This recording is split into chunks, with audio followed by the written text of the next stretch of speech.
I've only been painting with watercolour since 2018, and it's only in the last year or so that I've come to consider myself as a watercolour artist. But over that time, I feel like I've achieved more than I thought was originally possible when I first picked up a paintbrush and dipped it into an old, dry and cracked palette that had been sitting under my bed for probably more than 10 years. I've filled sketchbooks with original art and have grown a confidence to be happy posting my paintings online. I've worked on a couple of commissions and I'm constantly over the moon when someone purchases a print of mine. I've learned a lot about the techniques and the behind the scenes of art and business, and most importantly, I've shared a lot of this journey through my YouTube channel, and through that I've found a lovely small community of people who enjoy what I make. But watercolour and painting was an interest that I never saw coming, and it's one that I wish that I'd found a lot earlier than I did.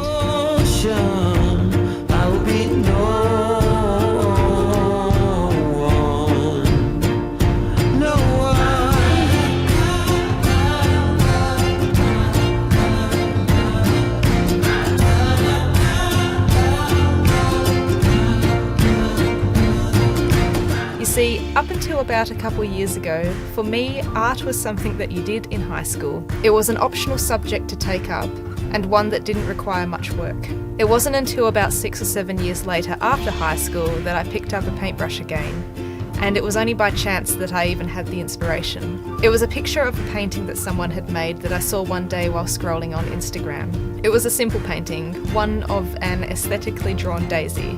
But when I saw it, I suddenly wanted to have a go at painting it too. Sure, my recreation was crude and basic, but I loved every moment of painting that flower. Soon after this, I was wanting to recreate other watercolour paintings. My cheap and cruddy watercolour pans were replaced with better quality and fresher watercolour tubes, and I started painting on paper made specifically for watercolour, instead of paper from an old blank sketchbook. I soon started finding more and more people online who were also painting with watercolour, and then I discovered the art community on YouTube. Studio tours became something that I loved to watch, and soon my old childhood cubby house that hadn't been touched in probably over 10 years got a makeover to become a quaint little backyard studio. More watercolours were collected and better quality paper was bought. Then came the blind optimism and confidence.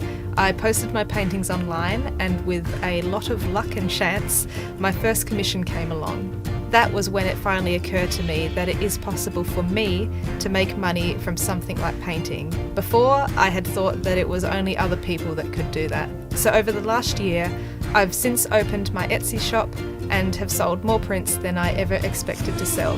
More people have seen my work than I ever expected, and my confidence in what I create is constantly growing. I've still got a long way to achieve some of my goals, such as illustrating books and earning more of a living from what I create, but in such a short time, my watercolour painting hobby has given me more opportunities than what I would have had without it, and it's so exciting to imagine what the next few years will bring. It's something that has become such a big part of my life now, and I wanted to share how it has impacted my life with you, in case it could inspire you to start any sort of hobby that you've been meaning to start for a while. It turns out you don't know where these things are going to take you.